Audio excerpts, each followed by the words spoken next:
प्रियादास जी वृंदावन में कथा कह रहे थे और उस समय एक अलवर भी राजस्थान में ही है, अलवर का एक वैश्य जो बहुत धनी मानी था, बड़ा व्यापारी था, वो भी कथा में आके बैठ गया। थोड़ी देर कथा सुनी, बड़ी अच्छी लगी।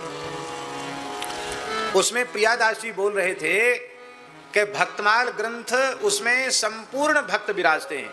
जैसे भागवत में भगवान श्री राधा कृष्ण अपने परिकर के सहित विराजते हैं, जैसे रामायण जी में रामचरितमानस में भगवान सीताराम जी अपने पूरे परिकर के सहित विराजते हैं, ऐसे ही भक्तमाल ग्रंथ में समस्त संत भक्त आचार्य अपने पूरे परिकर के सहित विराजते हैं। बनिया ने सोचा ये काम तो बहुत अच्छा है, पुस्तक घर में रख लो, सब संत घर में ही विराज जाएंगे और इनका कुछ खर्च पानी भी नहीं लगे। कंजूस था। उसने कहा और साधुओं को बुलाएंगे तो खर्चा लगेगा, कुछ खिलाना पिलाना पड़ेगा, पैसा खर्च हो जाएगा, पोथी रख लेने में तो बहुत अच्छी बात है। तो कथा के बाद वो प्रियादास जी से मिला, बोला महाराज एक पोथी हमको लिख के दे दीजिए। उस जमाने में छापा खाने नहीं थे, हाथ से लिखा जाता था, पुस्तकों की उपलब्धता बहुत कम हुआ करती थी। तो प्रियादास जी ने कहा कि प्रतिलिपि तो हमारे पास है लिखी हुई, लेकिन हम तुमको क्यों दे दें, क्या करोगे पुस्तक का? कहन सुनन कछु है अभ्यासा, क्या तुमको भक्तमाल कहने सुनने? बोले हम तो पहली बार जीवन में सुनने बैठे, हमको भक्तमाल ग्रंथ से कोई परिचय नहीं है। अच्छा फिर क्या करोगे?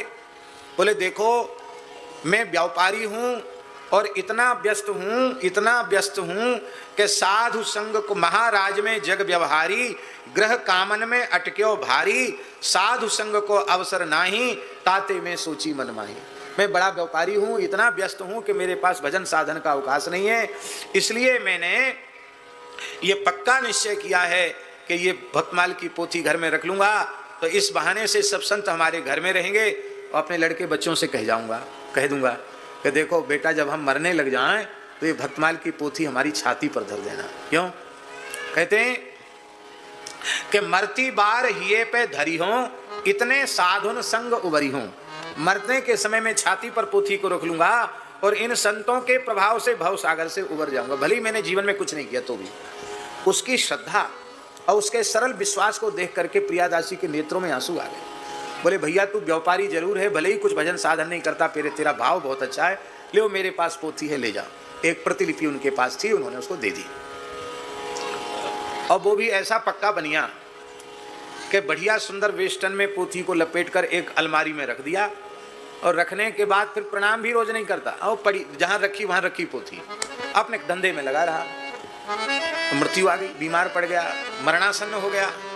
मृत्यु के समय उसको भयंकर यमदूत दिखाई पड़ने लगे, क्योंकि जीवन में कोई साधन तो किया नहीं था, काम शुभ शुभ बनते ही है। अब गला रुक गया, बोले कैसे? अब उसको याद आने लगी कि हम वृंदावन से पोथी लाए थे, इस समय पोथी हमारी छाती पर कोई रख दे तो मेरा काम बन जाए। तो इशारा करें, उंगली उठा, मुंह से तो बोल नहीं पावे, इशारा करें, इशारा लोग समझे नहीं। अंत में बच्चों को समझ में आ गया भगवान के। अरे पिताजी बाबूजी कहते थे एक पुस्तक हम वृंदावन से लेके आए हैं, मरते समय छाती पर धर देना। तो अब वैद्य जी ने नाड़ी देख के कह दिया कि अब जीवित नहीं रहेंगे, मर जाएंगे। अरे पोथी देखो भाई कहाँ है? तो देखा तो अलमारी में पोथी थी, और कब से रखी थी पता नहीं। तो पोथी को जैसे ही उस वैश्य की छाती पर रखा, अब तो महाराज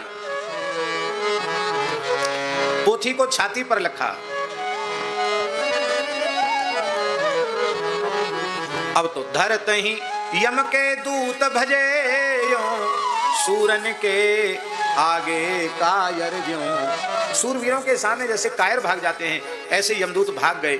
अब कंठ उसका खुल गया और भक्तों की सन्निधि उसके श्रीअंग पर हो गई, तो उसकी वाणी खुल गई और भगवान के नामों का कीर्तन वह करने लगा। कंठ खुल्यो नैननि जल ढार्यो, कंठ खुल्यो नैननि जल ढार्यो, हरे कृष्ण गोविंद उचार्यो, हरे कृष्ण गोविंद उचार्यो, हरे कृष्ण गोविंद उचार्यो, हरे कृष्ण गोविंद उचार्यो। पहले तो पिताजी छटपटा रहे थे, अब तो आनंद से इनका चेहरा खिल गया, कीर्तन कर रहे हैं। तो बेटों ने पूछा कि पिताजी हुआ क्या?